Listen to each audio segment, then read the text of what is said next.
I'll anyways get started. If things work out, I can introduce and tell us about the roles and responsibilities.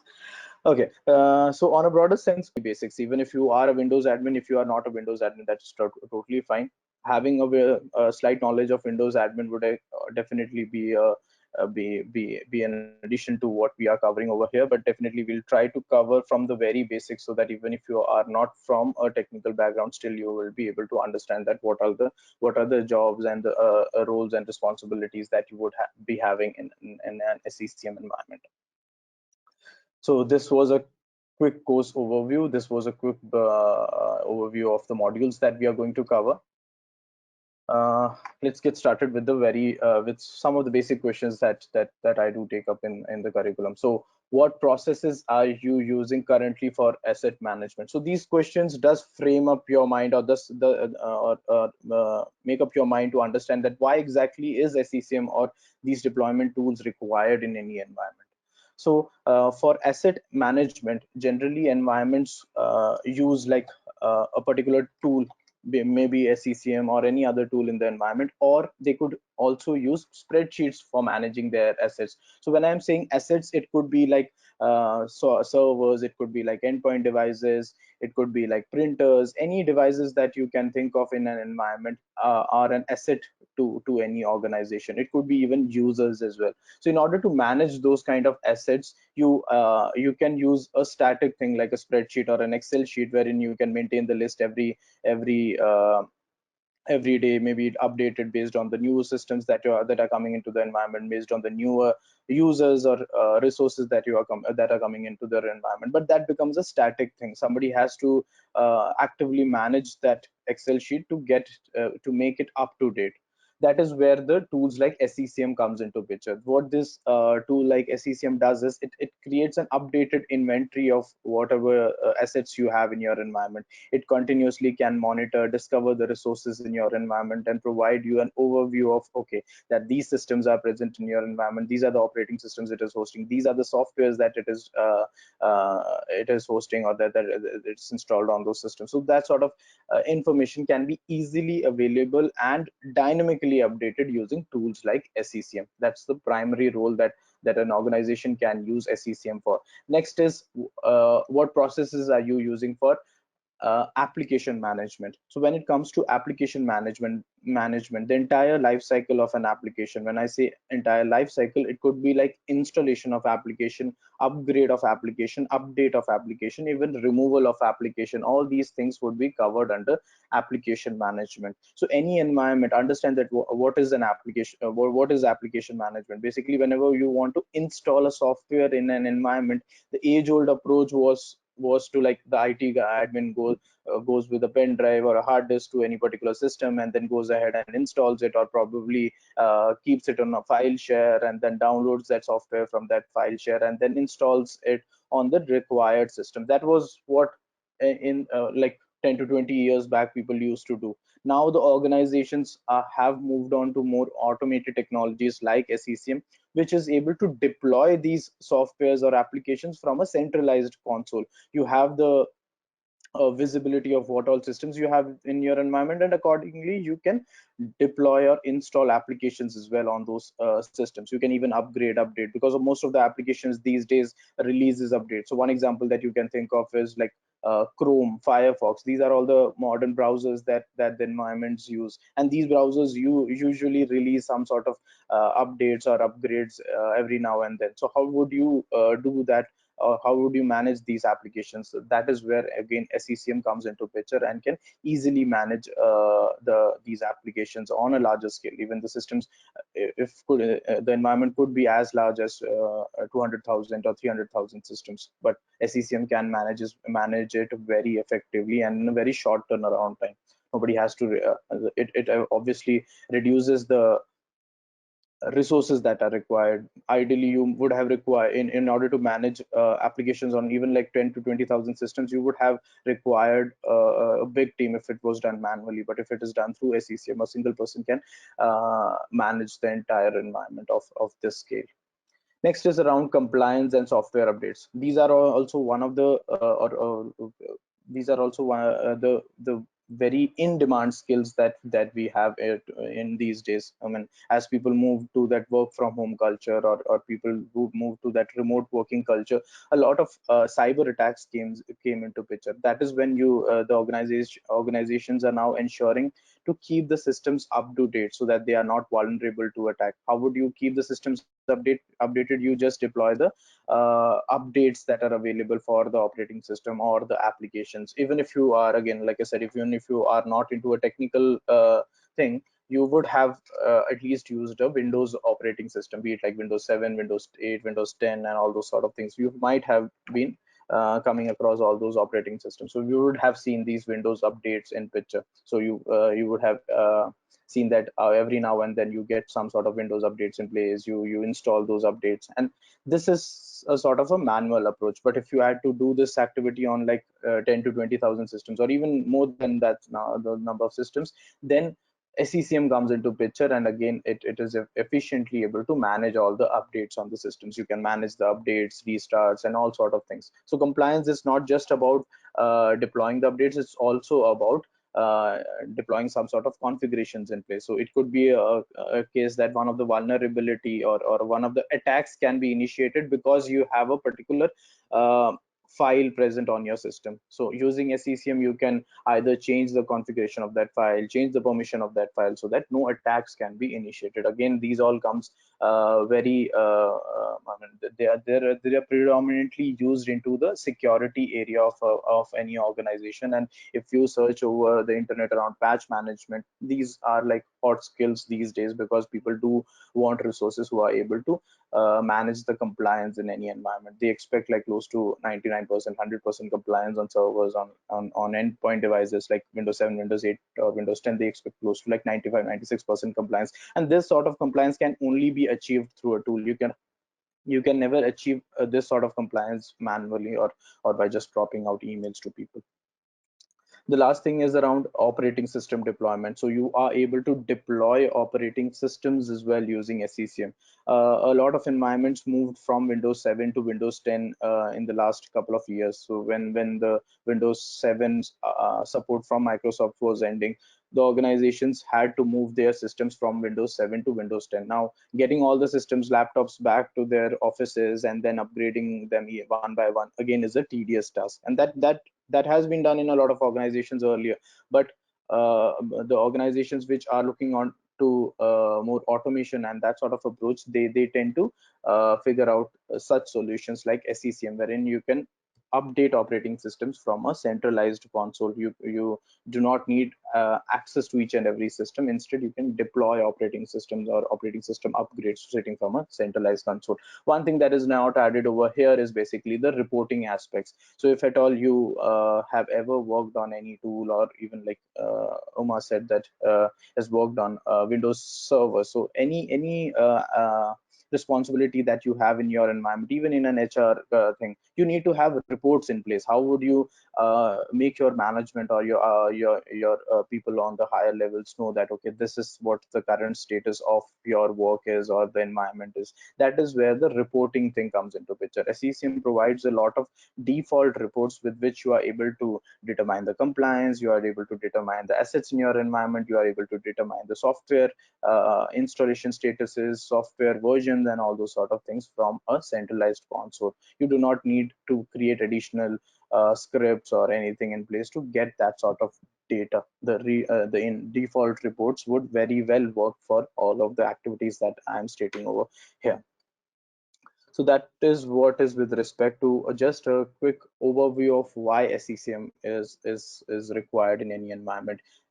For some of you, it may be like, okay, these are some repetitive things, or you may already be aware of those things, but just understand that these basic things are very much necessary to convince the other person that, okay, why do they require a CCM in their environment? There could be a case in your down the line in your career that you may need to be at an architect level, wherein you would justify that, okay, these are the multiple tools that you have available in the environment. One is SCCM, and how would you convince, or how would you tell that why do you exactly need SCCM? This is where these type of Q&As or questions comes into picture, and just you can let them know that this is what uh, keeps SCCM one bit above than other deployment tools, that okay, these are the things conveniently possible through SCCM. Again, SCCM has a lot of as a very good UI. Even if you are not aware of what is an SCCM, what is SCCM environment, or how would you manage SCCM console, the UI in itself is pretty much self-explanatory, and you are able to do a lot of activities through the basic UI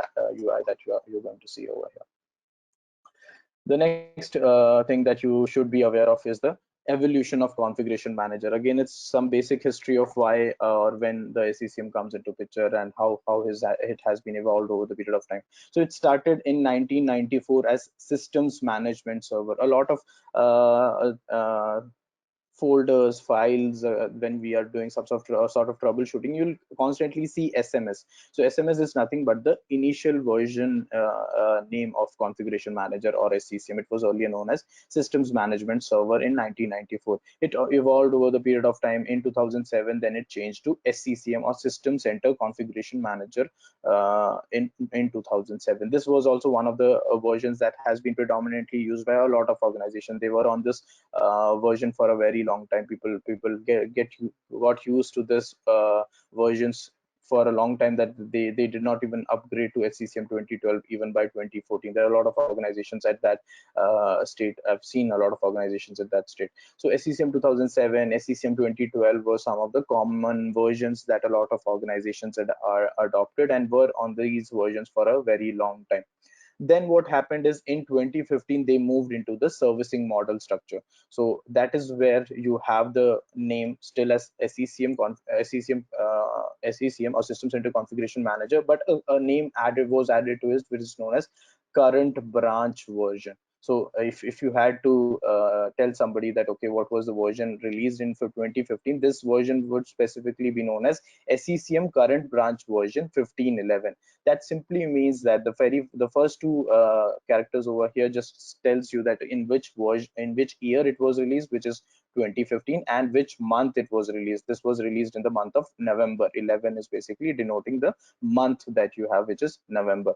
So starting 1511 current branch version, what happened was you moved into a servicing model rather than multiple versions released across different years. What happened was every year now Microsoft started to publish updates for SCCM within the console itself. Any application you have worked on, any games that you have worked on, you or played on, you might have seen that these softwares you download from the internet, double click and install. That is how usually the software lifecycle or application lifecycle works. But when it moved to the servicing model, these updates were basically available within the console itself. Nobody has to go to the internet and download the different versions. Instead, if you go to the administration tab of SCCM, we'll come to this thing later on as well. This is a proper topic that we would cover, but just to relate the things that I'm telling you over here, if you go to the administration tab of SCCM and go to like updates and servicing, you would have the different options or different versions available over here. You do not need to like go to any particular URL and download the latest version. So before that, when you were upgrading from SCCM to 2007 or to 2012, you had to basically download the softwares from the internet, and then you would have to run the prereq checker and do all those sort of things in place. But starting 1511 current branch version, these updates are available on the console itself. You have every option to do from the console itself. You can download, you can run the prerequisite check, you can run the installation. Everything can be done with few clicks of button. Again, understand that Microsoft with moving to a servicing model, they try to make the approach very much easier even for a person who's not well versed into SCCM. So if I was asking you to upgrade from 2007 to 2012, then it would have been a much difficult task, and that is why people tend to remain on 2007 even till like to 2014 and 2015 and all those sort of things, because the upgrade in itself was a humongous task. Instead, these versions that you see over here, it's pretty much easier to do the activity. Even once you get to know that how these things can be done, it can be very easily done by even a fresher. Even he or she would be able to just run few checks and get these things installed conveniently.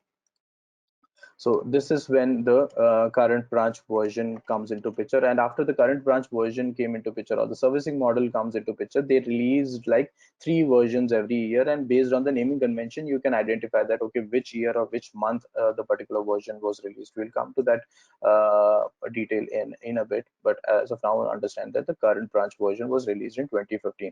Then a major rebranding or a naming convention change happened in recently, like in 2019. So they changed from SCCM to MECM. So if you hear ME, so if you hear MECM, if you hear SCCM, if you hear SMS, if you hear SCCM current branch, these are all nothing but the same product that has been evolved over the different time. So MECM means Microsoft Endpoint Configuration Manager, SCCM means System Center Configuration Manager, SMS means Systems Management Server, SCCM CB means the current branch version. These are the different naming conventions that you would find over the internet tomorrow when you are trying to troubleshoot, or when you are trying to figure out that what exactly is an issue in my environment. You can find different articles with the different naming conventions. Do not get confused on what they are. Instead, they are the different products that have been evolved over the period of time. So they ultimately denote the same thing. So I hope you were aware of it, or even if you were not aware of it, at least be sure that just have a quick history of what exactly are we going to study.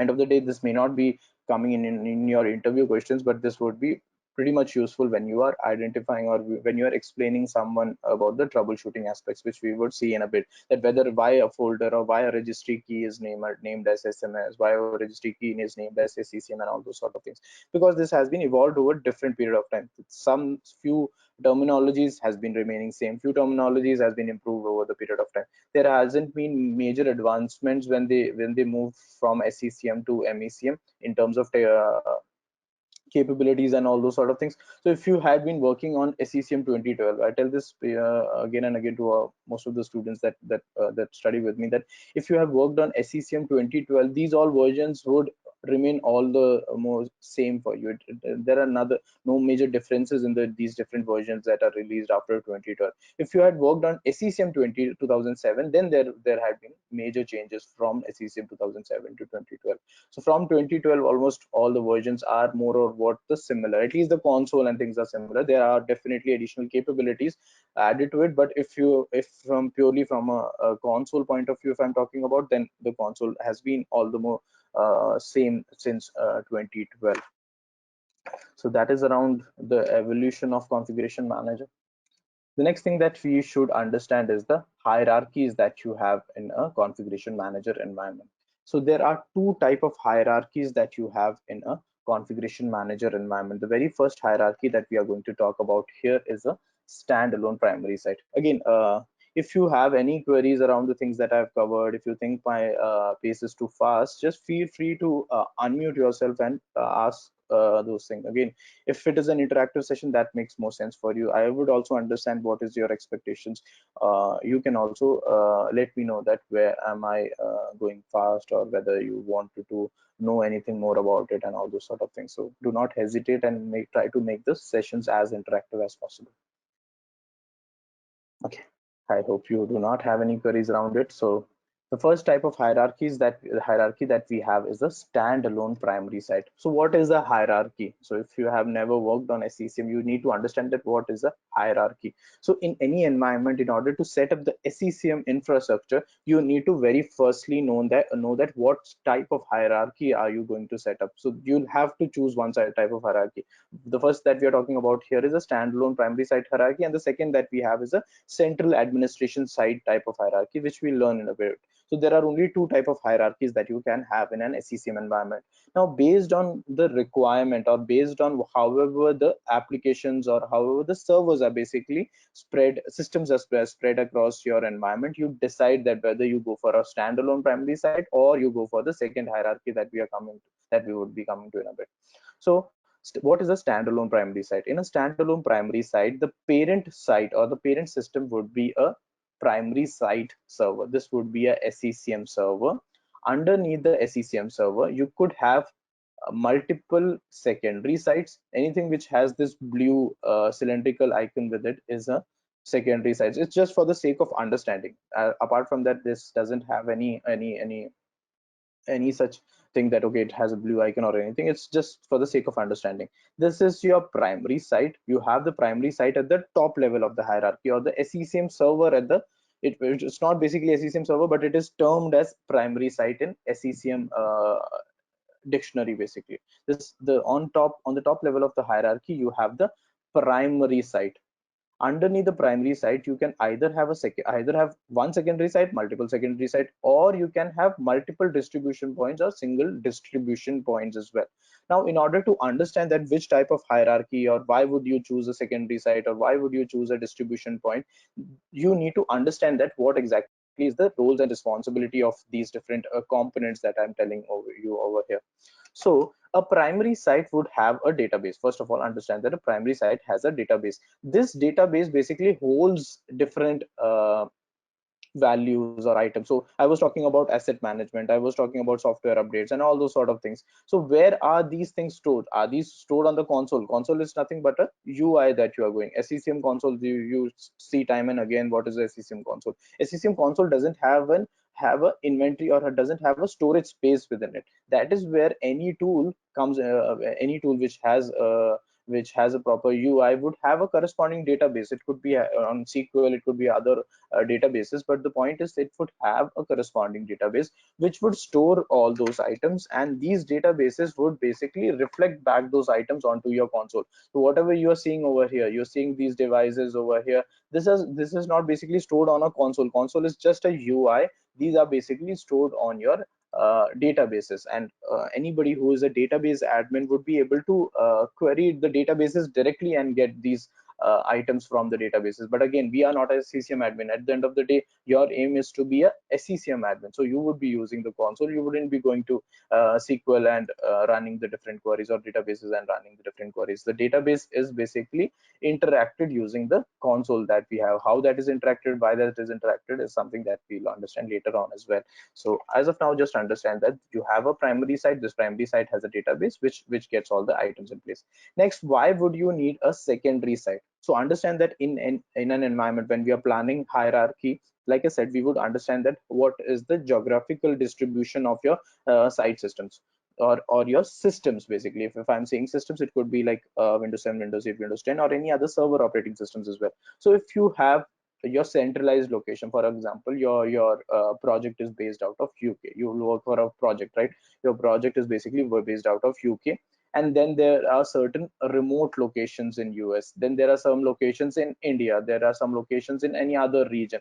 So whenever you plan a hierarchy, or you plan a SCCM infrastructure, you firstly need to understand that okay, which all locations are they distributed. Nextly, you need to understand that these locations that you have, whether they have good internet connections or not. So for this thing is also something that comes into picture while planning the hierarchy. So for example, if you have a region of, like in this case I'm taking an example of US, which has a network bandwidth issue, or it has a low network bandwidth issue. I hope you all understand what is a network bandwidth issue. It's simply as your home having a broadband issue, a broadband connection, but it has a less speed. It could be like 10 kbps, 50 kbps, and those sort of things. You have less speed. So in those environments, or in those geographical locations where there is a network bandwidth, that is where you tend to keep a secondary site in picture. What happens to a secondary site, or why is a secondary site required over there? The clients that are present on your within that remote location, for example in this case US, we are expecting that they do not have a proper internet connection. So for example, this is a region that we are talking about. This region does not have proper internet connection, or they have less internet speed or network bandwidth. So what happens is, all the systems that are present on this within this environment, end of the day, what is SCCM doing? You're managing assets, or managing systems using SCCM. You could deploy applications, you could deploy operating systems, or software updates, whatever be the case. So in order to manage those systems, you need to send out instructions from the primary site. So you have a centralized system over here, which is known as a primary site. This primary site ideally should send instructions to these clients that are present at different locations. This instructions could be like deploy an application. This instruction could be like, this is a software file that you need to download. So whenever you install an application, operating system, or software update, there's a corresponding file that it needs to download, right? So if it is a remote location, if it has a network bandwidth, then traversing back to this location from US to a location which is another region itself, and has a network bandwidth issue, would pose a problem. That is when you have the secondary site in picture. What happens with the secondary site is, this secondary site would be placed locally in US, like the example that I said. Now whenever the client needs different information, whenever it needs the instruction about installing an application, and whenever it needs a particular application file, then it reaches out to this secondary site. Once it has installed an application, it would tell back this information to the secondary site that, okay, I have installed this software, this is the current status of my software installation, whether it is in progress, whether it is failed. It will tell to this secondary site. This secondary site would in turn reach back to the primary site. Now what is avoided in all those things? For example, you have 1,000 clients present over here. These 1,000 clients making a connection back to the primary site from a remote location with network bandwidth, you have avoided that particular scenario. And what has been done, these 1,000 clients report back to your secondary site, and then there is a single connection that is established from the remote location to the primary site. That is much more faster. You can establish a single connection to a primary site rather than establishing 1,000 connections. It's as simple as, in any project, you would have a delivery manager, service delivery manager at the very top. Is the service delivery manager or is the SDM going to manage the entire people in your project? No, that doesn't happen, right? He or she would keep different reporting managers or different managers for different projects. He'll divide the project into different teams, and those teams would be headed by a reporting manager. That reporting manager would talk out the concerns. Would that reporting manager would send the activities that the other people need to do for his particular team, rather than everyone reaching out to the SDM and getting to know that, okay, what exactly is his roles and responsibility. It's as simple as that. That is what I'm saying. Try to understand things in a simpler way, rather than everything in a technical way. If you, even if you explain someone in an interview using this example, is very much fine. This really explains whatever we are trying to tell that person over here. So similarly, rather than everyone going to the service delivery manager, these clients would reach out to the secondary side. This secondary side would reach out to, in turn, reach out to the primary site. Now how this configuration happens and all those things, you do not need to worry about that. We'll see as and when the course progresses. You'll understand that this is again very simple, straightforward thing. As of now, just understand that why this hierarchy is required. Now understand that when this information is shared, these clients tell that, okay, I have installed an application, so the status would be like completed, for example. Then it tells the secondary side that the status of my application installation is completed. It goes into this database, and from this database there is a database replication that happens. This database replication replicates the statuses onto this database, and that is how you see back on your console. So understand that end of the day, how are you seeing these different statuses on the console? How are you seeing the deployment status? We'll see that what are deployment status and all those sort of things. But how are you seeing those deployment statuses? That's deployment statuses of like this one. You're seeing it as compliant on all those sort of things. This is coming from the primary site database. So if information is stored into your secondary site database, there is a replication that happens between both of these databases, and that replication ensures that, okay, it also has the latest information. And then as a SCCM admin, you are able to see it from the console itself, rather than basically connecting to secondary site and seeing all those things. You have it managed from a centralized console. Now the next option that we have is a distribution point or multiple distribution points. Now why would you prefer this for this? Now it could be a case that you have different geographical locations or systems placed in different locations, but they do not have network bandwidth issues. These are placed in India, but they do not have the network bandwidth issue. They have high speed and all those sort of things in place. Then rather than going for this complexity of having an additional database and replications in place, you can go for a distribution point. Distribution point doesn't have its own database. Now the first thing that you should understand as a person who's going to set up an architecture is that if you set up databases over here, you would need an additional database admin. If I was to I was to provide costing for a SCCM setup, I would have told that, okay, I would need one database admin over here, I would need like two SCCM admins over here. These are all the complexities that are involved here, that there should be one database admin who should be managing this database and all those sort of things. So in order to avoid this complexity, if you are sure that all your systems in, or all the entire environment in your organization is spread across different geographical regions, but they do not have network bandwidth issues, then what you can do is you can place distribution points at those different geographical locations. Now the only difference between a secondary site and a distribution point is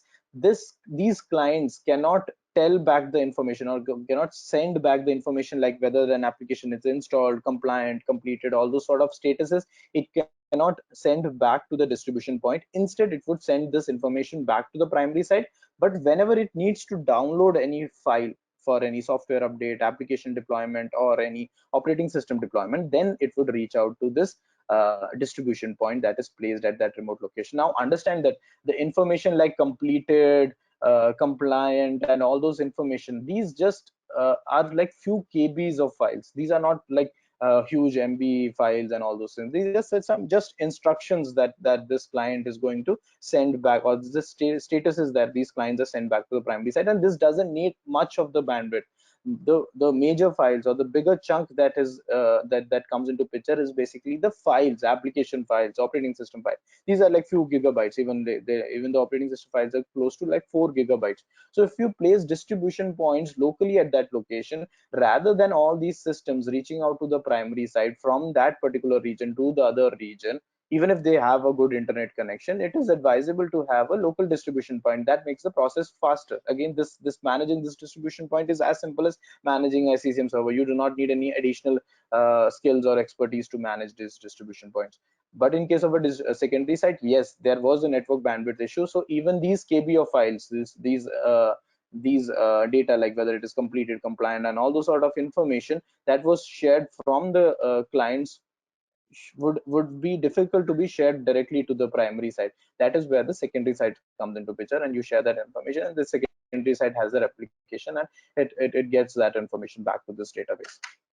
So understand that the primary site architecture or hierarchy that we have is, on top of hierarchy you have a primary site. This primary site has a database. This primary database is basically what you see on the console. Then you can have either one secondary site, multiple secondary site, or you can have one distribution point or multiple distribution point.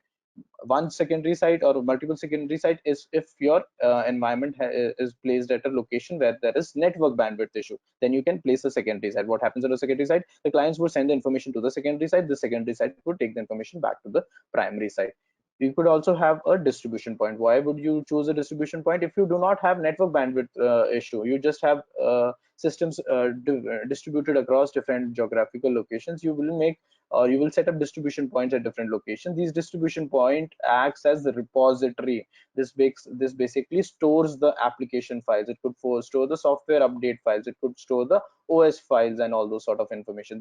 This repository will store this information and makes it readily available to the clients that are present over here. Rather than all of them reaching back to your primary site, they would be locally available. The secondary site also acts as a distribution point, but in turn it gives a complexity of a database again needs a database admin, and that is why you would tend to avoid this if you do not have a location with a remote if you do not have a location with a network bandwidth issue. So understand that a person who is setting up the hierarchy or setting up the infrastructure would take these things into consideration. You would understand that how many systems are present, what is the geographical distribution, whether there is a network bandwidth issue, and all those sort of things. Now the second type of hierarchy is what we are talking about is going to be the central administration side of type of hierarchy. So this is the central administration site hierarchy that we have over here. Now if you look at this hierarchy, almost everything remains same whatever we have talked about earlier. So this is similar to what we talked about earlier. This is a primary site, this could be multiple secondary sites, and there could be multiple distribution points. Now what happens is, if at all you have multiple primary sites in your environment, there is another primary site, it has also a database.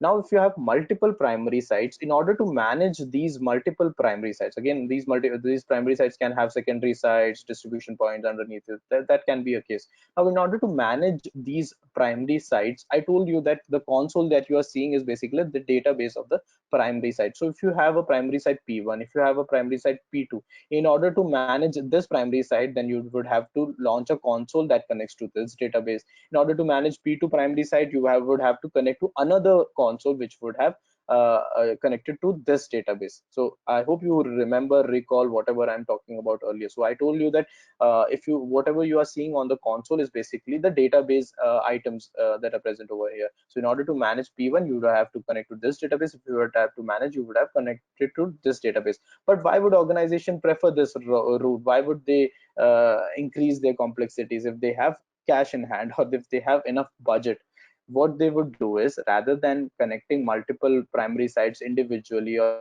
by, so just to sum up that part, if I had to do this activity of connecting to different databases, I could have gone to like console.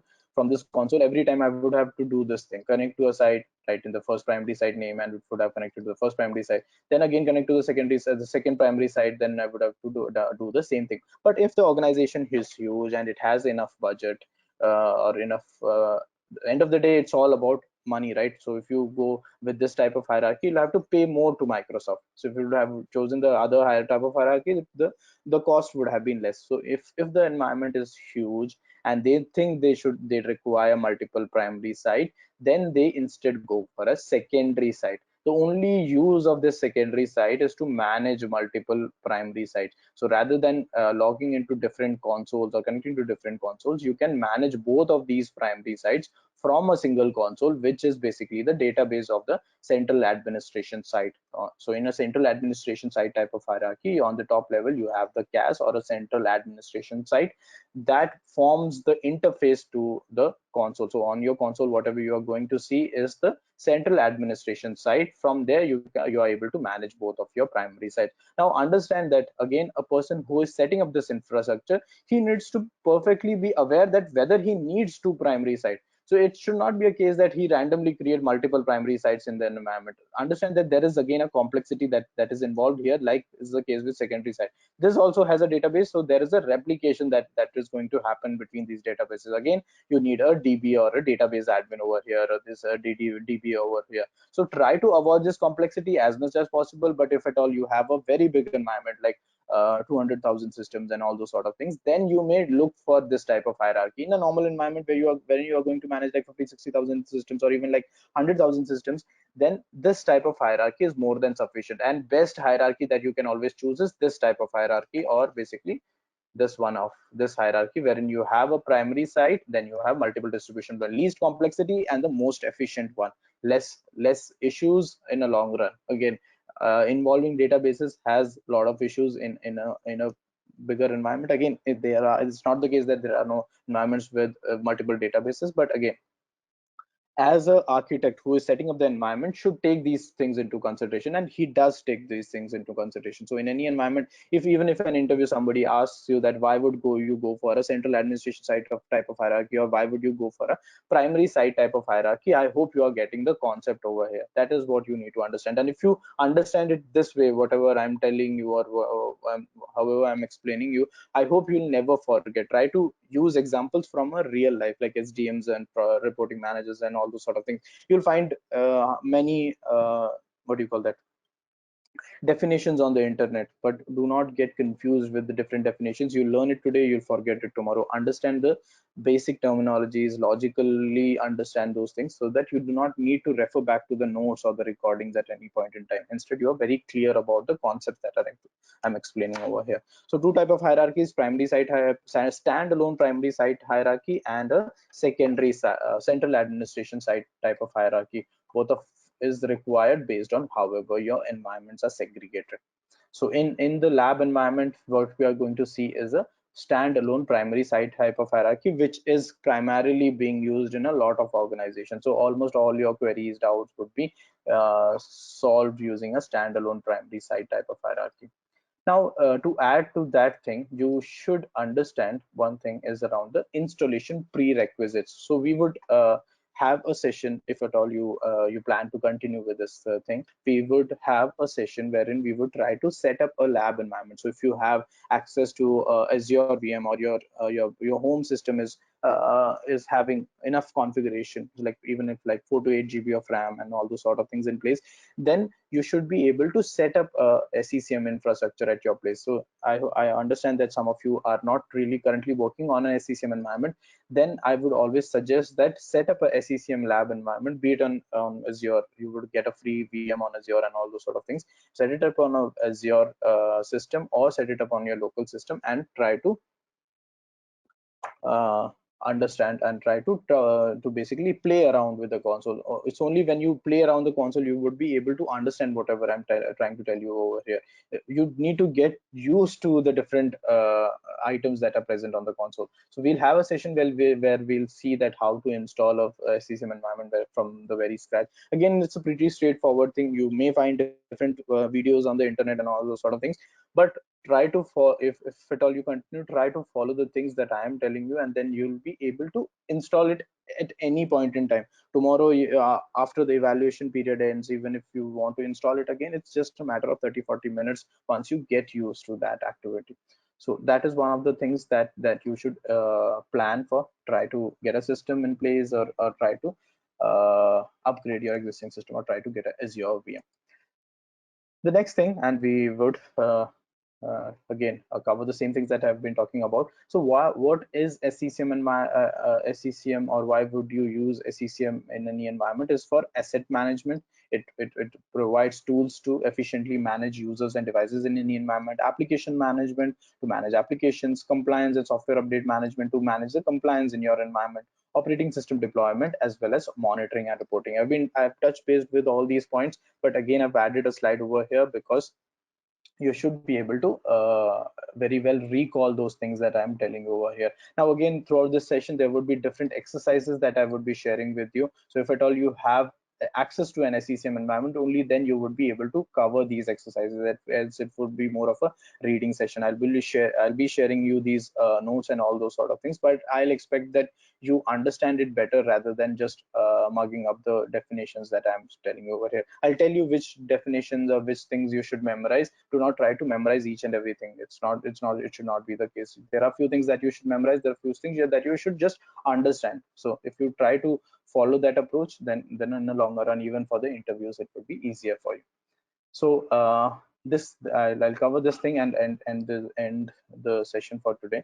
So you have like 3 versions of configuration manager released every year. This is what I was talking about. So after it moved to that servicing model, you have the versions available on the console itself. So when you go to administration, when you go to add updates and servicing, you have the different versions available on the console. Now when it moved to the servicing model, they release 3 versions every year. It's not fixed that they would release the first version in March, second version in July, and third version is November. There is no such fixed date, but at least expect that in the first 4 months they would release one version, this next second 4 months they would release another version, and the last 4 months they would release another version. So that is how the current branch version releases happen, or the SCCM version releases happen. So understand that 3 version releases happen every year, and those versions would be available on the console. Looking at the naming convention, you should understand that which year or which month it was released. So 2103 is basically 2021, and March 2107 is 2021. July 7 just denotes July. Similarly, 2111 is November of 2021. So these are the different versions that release over the year. Now you would see different versions that are present over here. So if you go to about of configuration manager, if you go to this drop down, click on about configuration manager, the version that we have over here is 2103, or the version that was released is 2103, or March of 2021. Now this would have different console version, site version, and all those sort of things. It could be an interview question that how would you explain that what is a site version, or if at all I have given you access to just site version, this 5.0.9049.1000, are you able to tell me that which particular configuration manager version is it hosting? So that is what we are trying to understand over here. So this site version basically comprises of four different things. One is major, the second one that you see over here is the minor version, the third is the build version, and the fourth is the revision. So this major version is 5 since 2012. So I've talked about this thing earlier, that if you have worked on 2012 SCCM, the UI hasn't changed much. Again, the major version again has also not changed since then. So it has been 5. So if you look at any on-site version starting from 2012, you'll always see 5 dot something. So that's the major version that you have. Earlier versions of SCCM definitely have had different versions, like SMS have 1, 2, and 3 and 4, all those sort of things in place.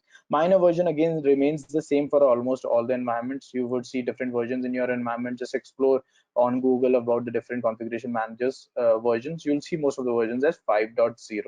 The third thing is what changes for the different versions in any environment. So this is the build version that you have. So I told you that if I give you site version, are you able to tell me that which configuration manager version it is, or which is the current branch version that is running in your environment? Yes, you would be able to tell with using the build version. Obviously you need to have access to the internet.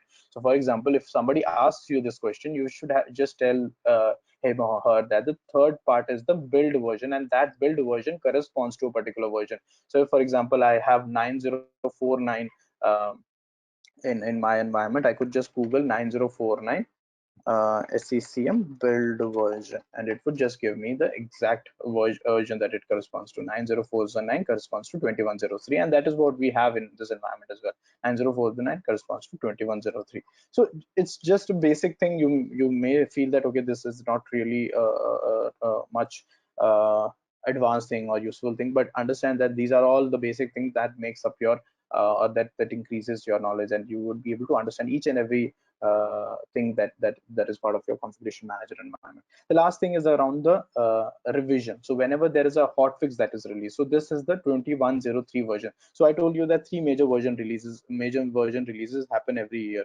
Now if you look back at the updates and servicing, you'll see a hotfix that was released for 2103. Although it's not a major version, still it's a hotfix that was released for 2103. So once you install a hotfix, how would you determine that whether this has the hotfix or not? So if the version is 1000, it simply means that it doesn't have the hotfix installed.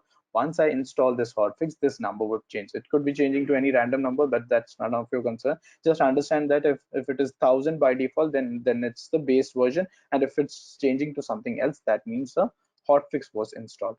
So again, recalling the same thing, it's major.minor.build.revision. First is major, second is minor, third is build, and the last one is the revision. So if at all you want to interpret this thing, you should know that this is the major, this is the minor version, this is the build version, and this is the revision version. Somebody gives you this version, just look at the third component and tell them that okay, now go to Google and search for 9049. This is the build version. This would tell you that which SCCM or configuration manager version it corresponds to. So that is how the versions are interpreted in configuration manager. I hope this thing is also clear. Okay, I'll stop at this part. This is the installation prerequisites. We'll go over each and every prerequisites, but again, once we start with the installation, you do not really need to memorize all those things, but once you do it, the more you do it or the often you do it, you'll be able to understand that what exactly these warnings and failures are. There would be different warnings and failures. Warnings are basically something you can always ignore but needs to be covered. Failures is something which definitely needs to be covered so that you can continue with the installation part. If you do not fix the failures, you would never be able to continue with the installation part. So when we'll start the installation, you'll see that the install option would be grayed out till you fix the failures. So I'll stop over there. The rest of the things I'll cover in the next sessions. So I hope things are pretty much, or this, it kick-started some of the knowledge around SCCM you had, or you already might have gone through different articles and all those sort of things. But I hope this session made sense for you.